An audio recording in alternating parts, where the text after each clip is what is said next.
விமான விபத்தில் மறைந்த அந்த கால அழகிய நடிகை இளையராஜா இசையமைக்க வந்த ஆரம்ப கால படம்தான் பத்ததாடி.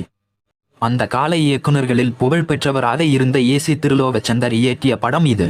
இதில் சிவகுமாருக்கு ஜோடியாக நாயகியாக நடித்தவர் ராணி சந்திரா. இப்படத்தில் இடம்பெற்ற கேட்டேலா இங்கே அதை பார்த்தேலா இங்கே பாடலில் ஆடிப்பாடியது ஞாபகம் இருக்கும். இளையராஜா இசையில் செம ஹிட் ஆன பாட்டு இது. இப்படத்தில் நடித்த நடிகை ராணி சந்திரா கேரளாவில் மிஸ் கேரளா பட்டம் பெற்றவர்.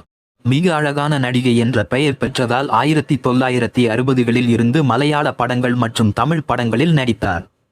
இவர் நடித்த மற்ற தமிழ் படங்கள் சுவாமி ஐயப்பா, தேன் சிந்துதே வானம், பத்ததாடி, பொற்சிலை போன்ற படங்கள் மிக சொற்பமான எண்ணிக்கையில் தமிழில் இவர் நடித்துள்ளார்.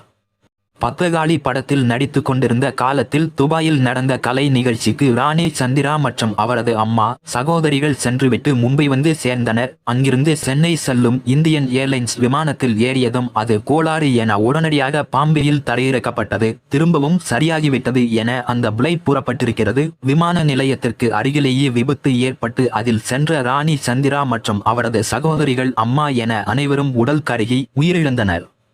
இதனால் அவர் நடிக்க இருந்த காட்சிகள் பத்ததாடி படத்தில் எடுக்க முடியாமல் போக பட்டிக்காட்டு ராஜா என்ற படத்தில் நடித்த அவரைப் போல ஓரளவு தோற்றமுடைய புஷ்பா என்ற துணை நடிகையை வைத்து மீதி படத்தை எடுத்து முடித்தார் இயக்குனர் ஏசி திருலோகச்சந்தர்.